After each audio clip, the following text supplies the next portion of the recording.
Welcome to Mrs. Conti's U.S. History 1 class. This year we're studying history from the French and Indian War up through World War I, so we started at 1763. The first thing that's important is this website that each student has access to on Google. And what it does is give us a weekly calendar. So for whatever week we're in, the students just have to click on the link, and that's where the information is found.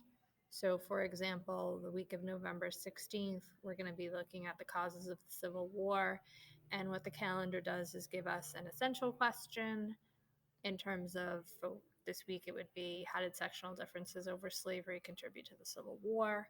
There's always assessments and a self reflection. They're posted up here with hyperlinks above the calendar.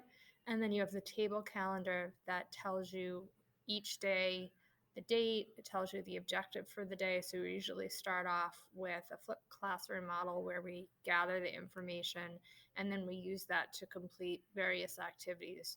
So, for example, the compromise activity had each student look at the events leading up to the Civil War from the perspective of a person in a state, and then consider how that person's circumstances or background or location would have affected how they reacted to the Civil War. When the week starts on Monday, students are reminded that they have classwork activities. Classwork activities always have an asterisk next to them. And if you notice in the Dropbox that we use on Google Classroom, each week there's a classwork Dropbox, and it tells the students exactly what assignments to upload and what days those assignments were completed. Those are evaluated using this rubric for classwork. And then there are also the additional assessments that would then be graded, such as, for example, technological innovations activity from the week of November 2nd. And then each week, too, there's a self-reflection with questions that are posted in a hyperlink on the calendar. These questions are encouraging the students to consider the learning process they went through, asking them to think about what were their challenges in completing the assignment, what worked best for them, how they might have changed in their approach to completing activities as we've gone on, etc. The best way to reach me if you have any questions is through email. If you do use the website, you can notice that there are hyperlinks to both classrooms. There's a questions or concerns Google form that you could fill out as well. Our syllabus and our classwork rubric are posted here. And then you can see that we have all of the previous week's work is posted. If your child has any questions or concerns, the best thing to do, like I said, is to email me. They can also use Hangouts.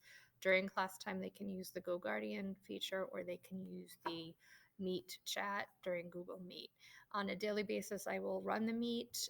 We will review the expectations for the day.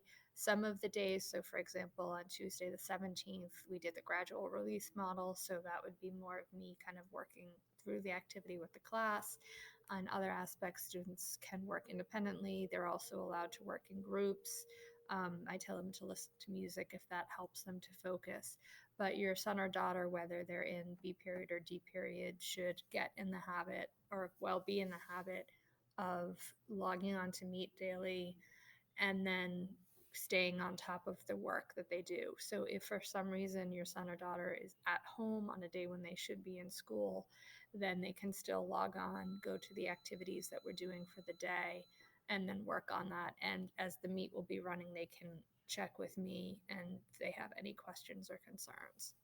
I hope you all have a nice rest of your day.